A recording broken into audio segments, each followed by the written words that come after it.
தரித்திரருக்கு சுவிசேஷம், திருச்சபைக்கு சத்தியம், இந்த ரெண்டு நோக்கங்களோடு மன்னமழை பெய்து கொண்டிருக்கிறது. சங்கீத புஸ்தகத்திலிருந்து தொடர்பாக செய்திகளை படித்து தியானித்து வருகிறோம். இந்த செய்திகளை நீங்கள் மகிமை டிவியிலே சனிக்கிழமை தோறும் ஞாயிற்றுக்கிழமை தோறும் மாலை 5 மணிக்கு நீங்கள் பார்க்கலாம். அனைத்து செய்திகள் யூடியூப்பில் இடம்பெறுகின்றன. ஒருவேளை நீங்கள் மகிமை டிவியிலே பார்ப்பதற்கு உங்களுக்கு நேரமில்லை என்றால் நீங்கள் யூடியூப்பிலே போய் அந்த தொடர் செய்திகளை நீங்கள் பார்த்து கொள்ளலாம்.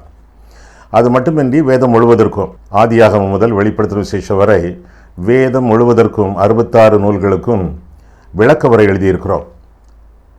8 பாகங்களிலே இந்த விளக்கவரை நூல்கள் உங்களுக்கு கிடைக்கும். குறிப்பிட்ட தொலைபேசி எண்களிலே முகவரியில் நீங்கள் தொடர்பு கொண்டு இந்த புஸ்தகங்களை நீங்கள் வாங்கிக் கொள்ளலாம். ஆண்டவர் உங்களை ஆசீர்வதிப்பாராக. இப்பொழுது நாம் செய்திக்கு செல்வோமா? 109ஆம் சங்கீதம், ராகத்தலைவனுக்கு ஒப்புவிக்கப்பட்ட தாவீதின் சங்கீதம் என்று சொல்லி அடைப்புக்குறியிலே நாம் பார்க்கிறோம்.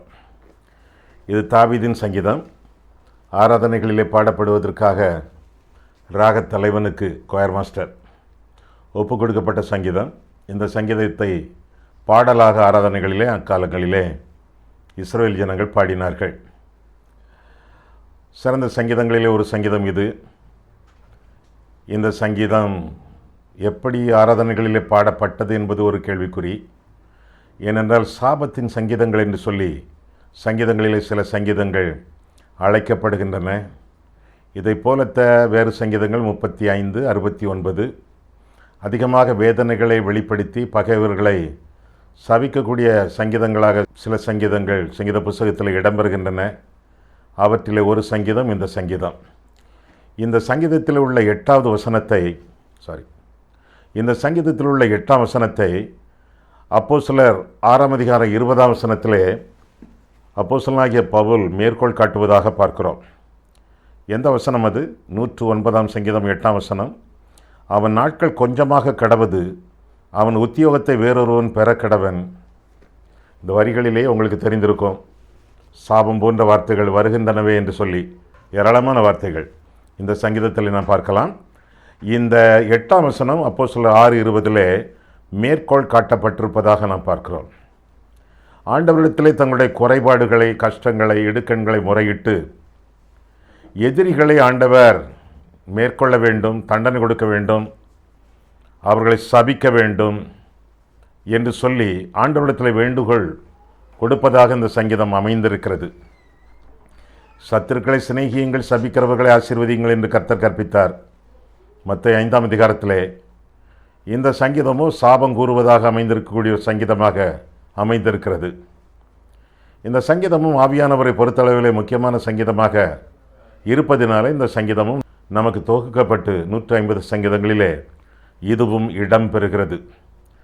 1ஆம் வசனம் முதல் 20ஆம் வசனம் வரை பார்க்கும் பொழுது கர்த்தரை நோக்கி சங்கீதக்காரன் ஜெபிக்கக்கூடிய ஜெபத்தின் முதல் கருத்தை நாம் பார்க்கிறோம். அவனுடைய முதல் விண்ணப்பமே, ஆண்டவரே மௌனமாய் இராதேயும் என்று சொல்வதாகும். முதல் வசனம் முதல் பாருங்கள். நான் துதிக்கும் தேவனே மௌனமாய் இராதேயும், துன்மார்க்கனுடைய வாயும் கபட்டு வாயும் எனக்கு விரோதமாய் திறந்திருக்கிறது. கள்ள நாவினால் என்னோட பேசுகிறார்கள், பகை உண்டாக்கும் வார்த்தைகளால் என்னை சூழ்ந்து கொண்டு முகாந்தரம் இல்லாமல் என்னோட போர் செய்கிறார்கள். என் சிநேகத்துக்கு பதிலாக என்னை விரோதிக்கிறார்கள். நானோ ஜெபம் பண்ணி கொண்டிருக்கிறேன். நன்மைக்கு பதிலாக எனக்கு தீமை செய்கிறார்கள். என் சிநேகத்துக்கு பதிலாக என்னை பகைக்கிறார்கள். அவனுக்கு மேலாக துஷ்டனை ஏற்படுத்தி வையும், சாத்தான் அவன் வலது பக்கத்தில் நிற்பானாக என்று தொடர்ந்து சத்துருக்கள் சபிக்கப்பட வேண்டும் என்று சொல்லி சங்கீதக்காரன் ஜெபிப்பதாக பார்க்கிறோம். நான் சபிக்க மாட்டேன், நானோ என்று சொல்லி நான் சபிக்க மாட்டேன், நீர் இந்த காரியங்களை எல்லாம் செய்யும் என்று சொல்லி ஆண்டவரிடத்தில் விண்ணப்பிப்பதாக சங்கீதக்காரனை குறித்து பார்க்கிறோம். ஆண்டவரை மௌனமாய் இராதேயும், எதுவரை மௌனமாய் இருப்பீர் என்று சொல்லி சங்கீதக்காரன் புலம்புகிறான். ஏனால் துன்மார்க்கனுடைய வாய் திறந்திருக்கிறது, பகை உண்டாக்கும் வார்த்தைகள் அவனிடத்தில் உண்டு. நான் செய்த நன்மைகளுக்கு பதிலாக அவன் தீமைகளை செய்து கொண்டிருக்கிறான். என்னை துன்புறுத்தி என்னை கொலை செய்ய வகை தேடுகிறான், என்னை சபிக்கிறான். இப்படியெல்லாம் அவன் செய்து கொண்டிருப்பதினாலே ஆண்டவரே இந்த காரியங்களில் நீர் தலையிடும், மௌனமாய் இராதேயும், சட்டங்களின் அடிப்படையிலே அவர்களை எல்லாம் அழித்து போடும். 7ஆம் வசனத்தில் அப்படி சொல்கிறான். அவன் குடும்பத்தை ஏறக்குறைய குட்டிச்சுவராக்கும். 9ஆம் வசனம் முதல் 12ஆம் வசனம் வரை. அவனுடைய சொத்துக்களை எல்லாம் அழித்து போடும். அதே வசனங்களிலே அவனுடைய சாட்சியை குலைத்து போடும். அவனுடைய குடும்பத்தின் பெயரை அழியும். 14ஆம் வசனத்திலே நிர்மூலமாக்கும். 15ஆம் வசனத்திலே இப்படியெல்லாம் ஜெபிப்பதாக இந்த சங்கீதத்தில் நான் பார்க்கிறோம். இப்படியெல்லாம் நான் ஜெபிக்கலாமா? நாம் ஜெபிக்கக்கூடாது. சங்கீதக்காரன் ஜெபித்ததை பரிசுத்தாவியானவர் அப்படியே ரெக்கார்ட் பண்ணி வைத்திருப்பதாக, அப்படியே பதிவு பண்ணி வைத்திருப்பதாக வேதத்தில் வாசிக்கிறோம். நாம் என்ன செய்ய வேண்டுமா? ஆண்டவராகிய இயேசு கிறிஸ்து திருவுளம் பெற்றும் பொழுது மத்தேயு 5ஆம் அதிகாரத்திலே 44ஆம் வசனம் முதலாக பார்க்கும் பொழுது, மத்தேயு 5ஆம் அதிகாரத்திலே 44ஆம் வசனம் முதலாக பார்க்கும் பொழுது, நான் உங்களுக்கு சொல்லுகிறேன், உங்கள் சத்துருக்களை சிநேகியுங்கள், உங்களை சபிக்கிறவர்களை ஆசீர்வதியுங்கள், உங்களை பகைக்கிறவர்களுக்கு நன்மை செய்யுங்கள், உங்களை நிந்திக்கிறவர்களுக்காக உங்களை துன்பப்படுத்துகிறவர்களுக்காகவும் ஜெபம் பண்ணுங்கள். இப்படி செய்வதனால் நீங்கள் பரலோகத்தில் இருக்கிற உங்கள் பிதாவுக்கு புத்திரராயிருப்பீர்கள். அவர் தீயோர் மேலும் நல்லோர் மேலும் தமது சூரியனை உதிக்க பண்ணி நீதி உள்ளவர்கள் மேலும் அநீதி உள்ளவர்கள் மேலும் மழையை பெய்ய பண்ணுகிறார். உங்களை சிநேகிக்கிறவர்களையே நீங்கள் சிநேகிப்பீர்களானால் உங்களுக்கு பலன் என்ன? ஆயக்காரரும் அப்படியே செய்கிறார்கள் அல்லவா? 48ஆம் வசனம். ஆகையால் பரலோகத்தில் இருக்கிற உங்கள் பிதா பூரண சற்குணராய் இருக்கிறது போல நீங்களும் பூரண சற்குணராய் இருக்க கடவீர்கள் என்று சொல்லி ஆண்டவர் போதிக்கிறார். நீங்கள் சபிக்க கூடாது. பழிவாங்குதலை என்னிடத்தில் விட்டு விடுங்கள். நீங்கள் ஜெபிக்கத்தான் வேண்டும், நீங்கள் ஆசீர்வதிக்கத்தான் வேண்டும். சாபம் உங்களுடைய வாழ்க்கையிலே இருத்தலாகாது. சாபம் உங்களுடைய வார்த்தையிலே வரலாகாது. உங்களுடைய வாய்க்கு காவல் வையுங்கள், என்னிடத்தில் நீங்கள் விட்டு விடுங்கள் என்று சொல்லி ஆண்டவர் பழிவாங்குதலுக்கு எனக்கு இடம் கொடுங்கள் என்று சொல்லி ஆண்டவர் புத்தி சொல்வதாக நாம் வேதத்தில் நாம் வாசிக்கிறோம். எங்கே ஆண்டவர் எப்படி சொல்லுகிறார்? ரோமர் 12ஆம் அதிகாரம் பாருங்கள். ரோமர் 12ஆம் அதிகாரம் எடுத்துக்கொள்ளுங்கள். 17 முதல். ஒருவனுக்கும் தீமைக்கு தீமை செய்யாதிருங்கள், எல்லா மனுஷருக்கு முன்பாகவும் யோக்கியமானவைகளை செய்ய நாடுங்கள், கூடுமானால் உங்களாலான மட்டும் எல்லா மனுஷரோடும் சமாதானமாய் இருக்க நாடுங்கள். பிரியமானவர்களே, பழி வாங்குதல் எனக்குரியது, நானே பதில் செய்வேன் என்று கர்த்தர் சொல்லுகிறார் என்று எழுதியிருக்கிறபடியால் நீங்கள் பழி வாங்காமல் கோபாக்கினைக்கு இடம் கொடுங்கள். அன்றியும் உன் சத்துரு பசியாயிருந்தால் அவனுக்கு போஜனம் கொடு, அவன் தாகமாயிருந்தால் அவனுக்கு பானம் கொடு. நீ இப்படி செய்வதனால் அக்கினி தழலை அவன் தலையின் மேல் குவிப்பாய். நீ தீமையினாலே வெல்லப்படாமல் தீமையை நன்மையினாலே வெல்லு என்று சொல்லி பவுலும் அங்கே புத்தி சொல்வதாக, ஆவியானவரும் அங்கே அறிவிப்பதாக நாம் வேதத்திலே வாசிக்கிறோம். பழி வாங்குதல் கர்த்தருக்குரியது, கர்த்தரிடத்தில் அதை விட்டுவிட வேண்டும் என்று சொல்லி இன்னும் 1 பேதுரு 2ஆம் அதிகாரம் 23ஆம் வசனத்திலும் நாம் தெளிவாக வாசிக்கிறோம். ஆக கர்த்தரிடத்திலே நம்முடைய காரியங்களை சொல்லிவிட்டு அவற்றை ஆண்டவருடைய கரங்களிலே விட்டுவிட வேண்டும். கர்த்தர் நம்மை ஆதரிப்பார். நமக்கு வேண்டிய உணவு, உடை, உறைவிடம் எல்லாம் தந்து கொண்டிருக்கிறாரே. நமக்கு கடவுள், வசனம், ஆலயம், ஆராதனை, அருட்பணி எல்லாம் தந்து கொண்டிருக்கிறாரே. உலக பிரகாரமானவைகளையும் ஆவிக்குரிய பிரகாரமானவைகளையும் ஆண்டவர் தந்து கொண்டிருக்கிறார்களே. எனவே கோபாக்கினைக்கு நீங்கள் இடம் கொடுத்து பழிவாங்குதலை கர்த்தரிடத்திலே ஒப்பு கொடுத்து வாழுங்கள். ஆண்டவர் மௌனமாய் இருக்கிறாரா? சங்கீதக்காரன் அதைத்தானே சொல்லுகிறான் 1வது வசனத்திலே, மௌனமாயிராதேயும். சில சமயங்களிலே ஆண்டவர் மௌனமாய் இருக்கிறார். ஏனென்றால் ஆண்டவர் பேசும்போது நாம் கேட்கிறதில்லை. எதையோ பார்த்து கொண்டிருக்கிறோம், எதையோ கவனித்து கொண்டிருக்கிறோம். போதகர் போதித்துக் கொண்டிருக்கும் பொழுது எதையோ சிந்தித்துக் கொண்டிருக்கிறோம். எனவே பேசி பிரயோஜனம் இல்லை. பன்றிகளுக்கு முன்னால் முத்தை போட்டு பிரயோஜனம் இல்லை. ஆண்டவர் சில சமயங்களிலே அமைதியாகி விடுகிறார்.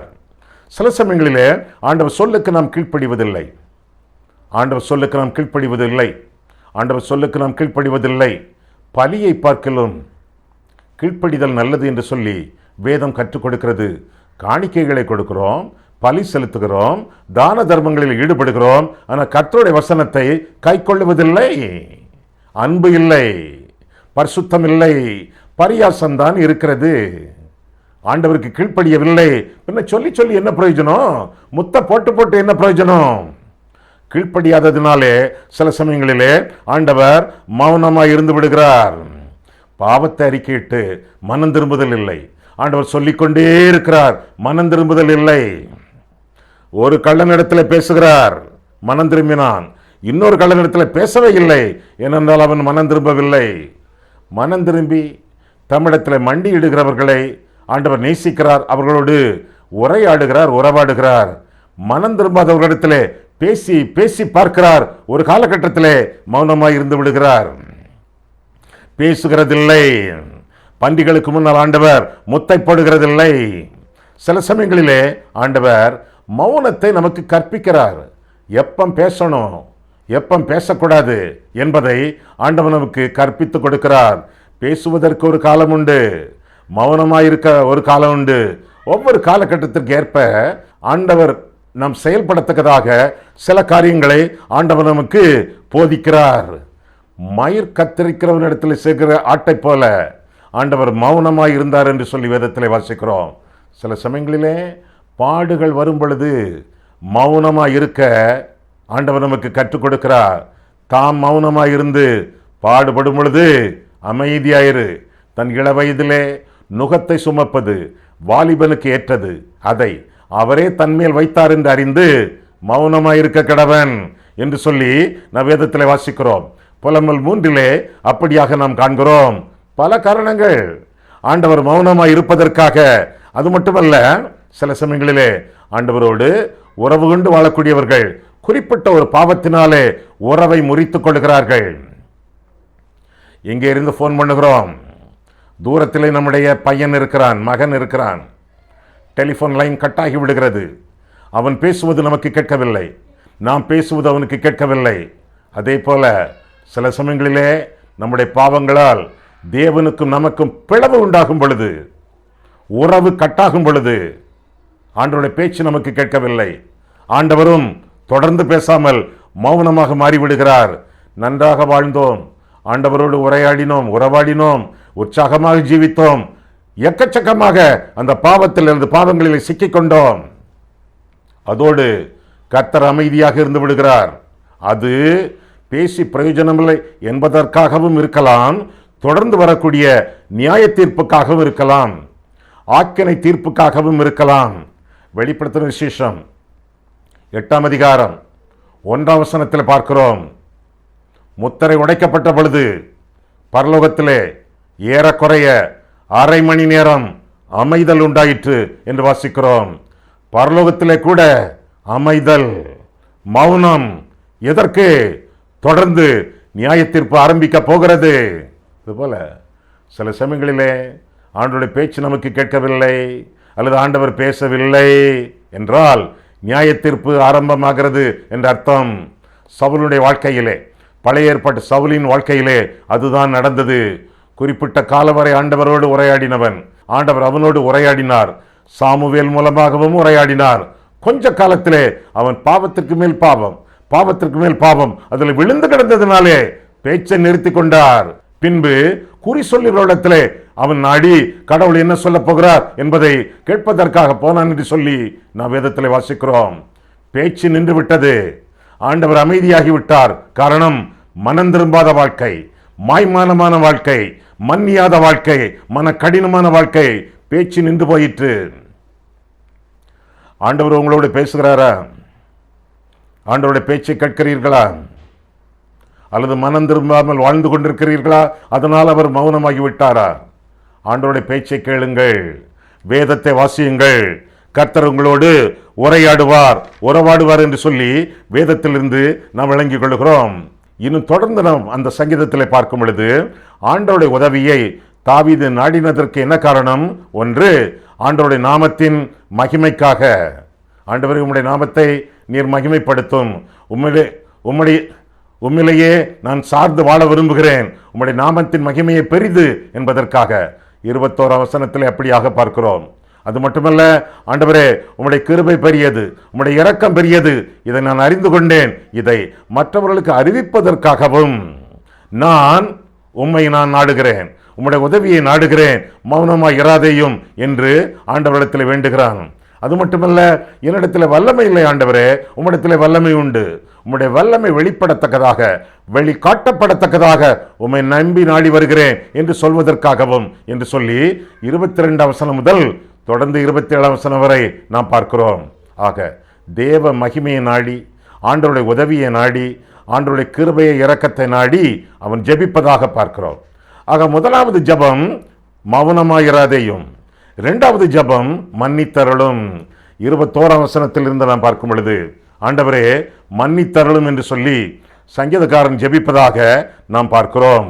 21ஆம் வசனம், ஆண்டவராகிய கர்த்தாவே, நீர் உமது நாமத்து நிமித்தம் என்னை ஆதரித்து உமது கிருபை நலமானதினால் என்னை விடுவித்தருளும்.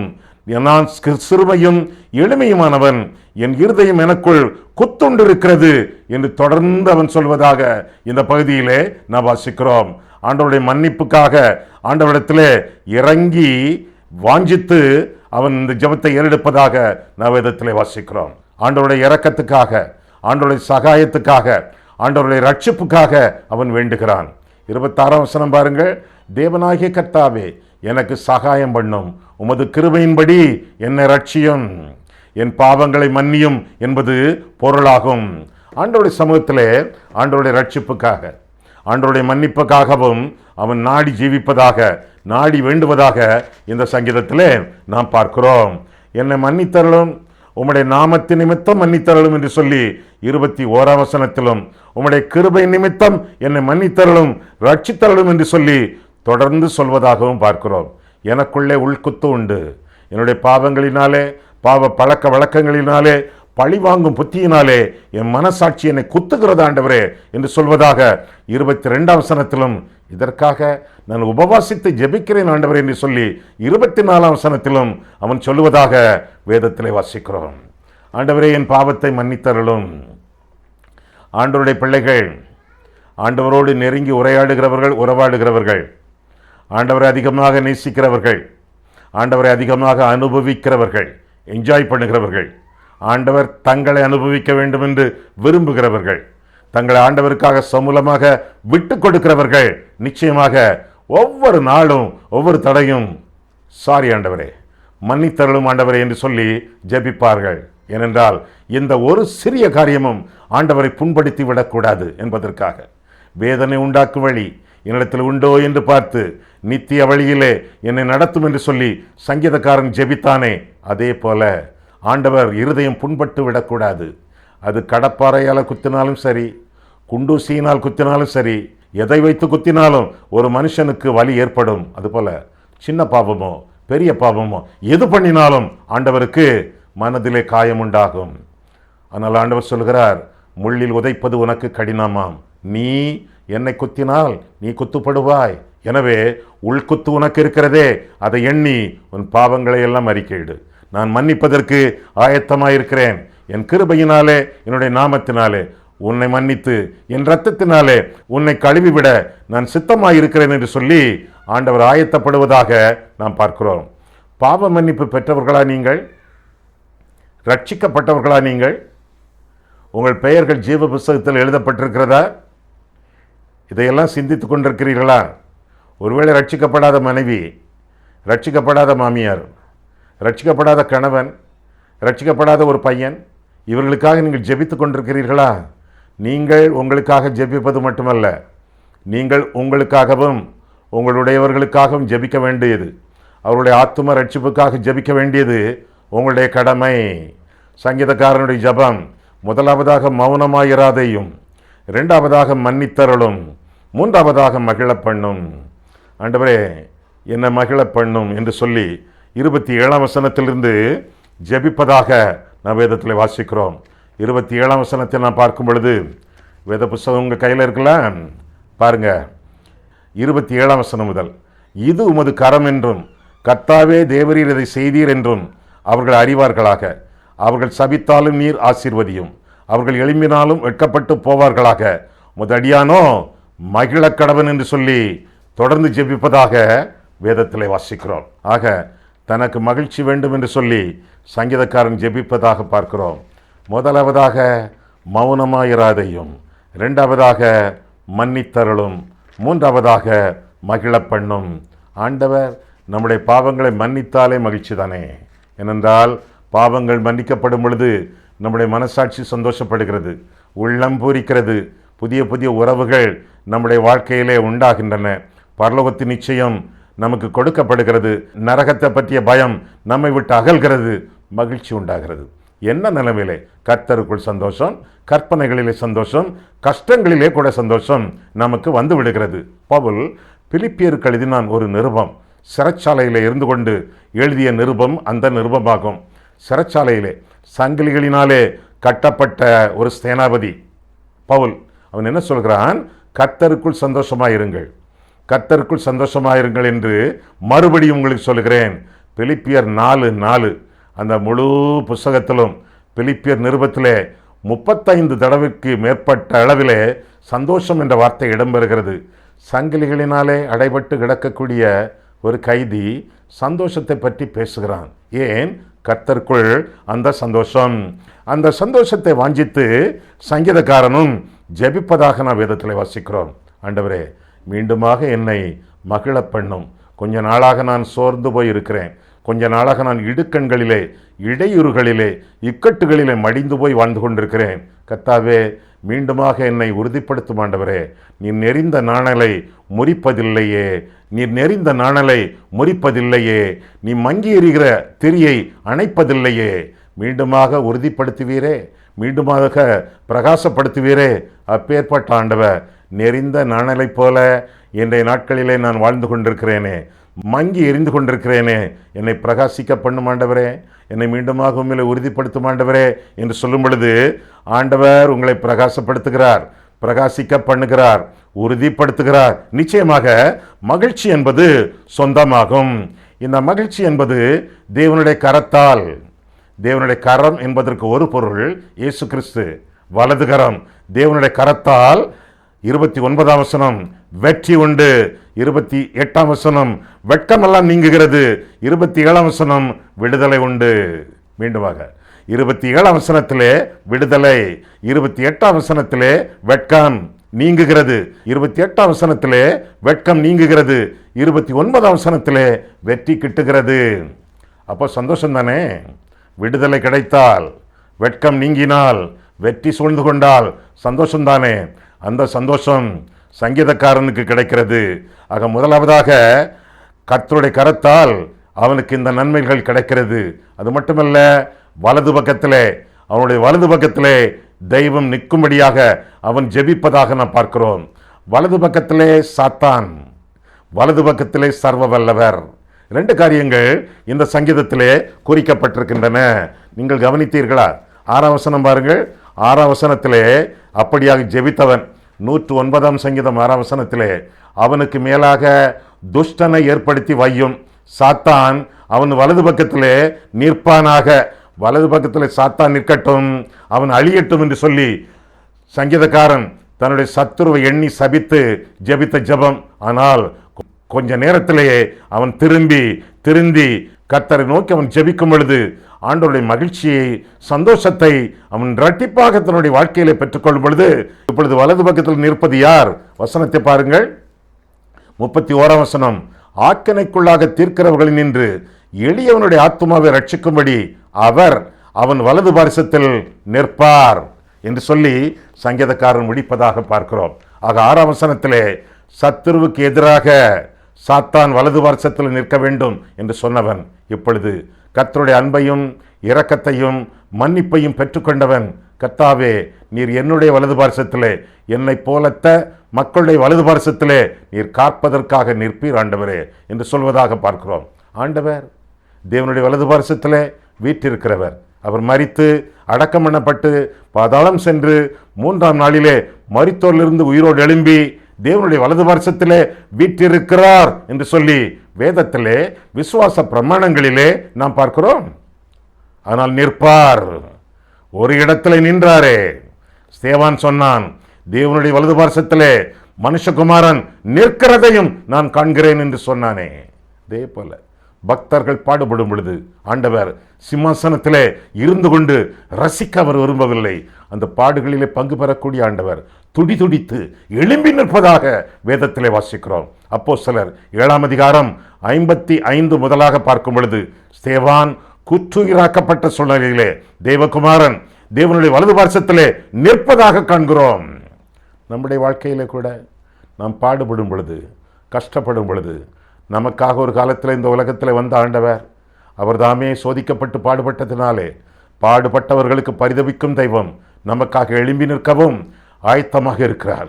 இதற்காக சங்கீதக்காரன், நான் அவரை துதிப்பேன், அவரை புகழுவேன், அவரை போற்றுவேன் என்று சொல்லி இந்த சங்கீதத்தை முடிப்பதாக நாம் வேதத்திலே வாசிக்கிறோம். நமக்காக ஆண்டவர் எழும்பி நிற்கக்கூடிய தெய்வம், நம்மை ஏற்றுக்கொள்ளக்கூடிய தெய்வம், ஒரு காலத்தில் நம்மை வரவேற்கக்கூடிய தெய்வம். அந்த தெய்வம் நமது வலது பாரிசத்திலே எப்பொழுது நமக்காக இருக்கிறார். அவர் உட்கார்ந்திருந்தாலும் வலது பாரிசத்தில் உட்கார்ந்து நமக்காக வேண்டுதல் பண்ணி கொண்டிருக்கிறார் என்பதை அறிய கடவோம். எப்பொழுதும் அவர் மௌனமாயிறார். நம்முடைய பாவங்களை நம் மன்னிக்கிறார். அது மட்டுமல்ல, ஒவ்வொரு நாளும் நம்மை மகிழ பண்ணுகிறார். எப்பொழுது? ஆண்டவரை இரட்சகராக ஏற்றுக்கொள்ளும் பொழுது. எல்லாருக்கும் அல்ல, யாரெல்லாம் இயேசுவை தங்கள் இருதயத்தில் ஏற்றுக்கொண்டு அவரை தங்களுடைய வாழ்க்கையிலே பரிசுத்தம் பண்ணி வாழ்கிறார்களோ அவர்களுக்கெல்லாம் இந்த ரட்சிப்பின் சந்தோஷம் எந்நாளும் பொங்கி வழியும். கண்களை மூடுவோம், கர்த்தரை பார்ப்போம். அன்புள்ள ஆண்டவரே, உம்முடைய வசனத்தை ஆராயவும் எங்கள் வாழ்க்கையை ஆராயவும் உம்முடைய சந்நிதியிலே எங்களை வழிநடத்தினீர். அதற்காக ஸ்தோத்திரம் சுவாமி. ஆண்டவரே, சத்துருக்கள் எங்களை நிந்திக்கும் பொழுது, பலவிதமான தீமையான மொழிகளையும் பொய்யாய் சொல்லும் பொழுது, சதி திட்டங்களிலே ஈடுபடும் பொழுது நீர் மௌனமாக இருக்கவில்லை ஆண்டவரே. எனவே நாங்கள் பழிவாங்க தேடாமல், அடுத்தவர்களை சபியாமல், அடுத்தவர்களை நிந்திக்காமல், எங்களுடைய எல்லா காரியங்களையும் உம்முடைய கைகளில் ஒப்பு கொடுத்து, பழி வாங்குதல் உமக்குரியது என்று சொல்லி நாங்களோ அவர்களுக்காக ஜெபிக்கவும், விண்ணப்பிக்கவும், மன்னிக்கவும், வேண்டிய உதவிகள் செய்யவும், ஆசீர்வதிக்கவும் எங்களை நீர் வழி நடத்தும். எங்கள் பாவங்களையும் மன்னியும் ஆண்டவரே. நமக்கு பாவம் இல்லை என்று சொல்வோமானால் நம்மை வஞ்சிக்கிறவர்களாக இருப்போம், சத்தியம் நமக்குள் இராது என்று நாங்கள் வேதத்தில் வாசிக்கிறோமே ஆண்டவரே. அதுபோல அனுதினமும் எங்களுடைய பாவங்களை கர்த்தர் மன்னியும். அவ்வப்போது எங்களிலே ஒட்டி கொள்ளக்கூடிய தூசிகள், பாவங்கள் எல்லாவற்றையும் நீர் மன்னித்து எங்களை கழுவி சுத்திகரித்து பரிசுத்தப்படுத்தும். எங்களுக்காக வலது பக்கத்திலே, எங்களுக்காக வலது பரிசத்தில் இருந்து வேண்டுதல் பண்ணும் கர்த்தாவே, எங்கள் பாடுகளின் போது பரிதபிக்கக்கூடிய கர்த்தாவே, எங்களுக்காக வேண்டுதல் செய்யும் ஆண்டவரே, எங்களை மகிழ பண்ணும் ஆண்டவரே. உம்மிலே எங்களுக்கு மகிழ்ச்சி, உம்மிலே எங்களுக்கு மன ரம்யம், இதெல்லாம் எங்களுடைய வாழ்க்கையில் எப்பொழுதும் சூழ்ந்து கொள்ளத்தக்கதாக எங்களை ஆசீர்வதியும். இயேசு கிறிஸ்துவின் நாமத்தில் ஜெபிக்கிறோம் பிதாவே. ஆமேன்.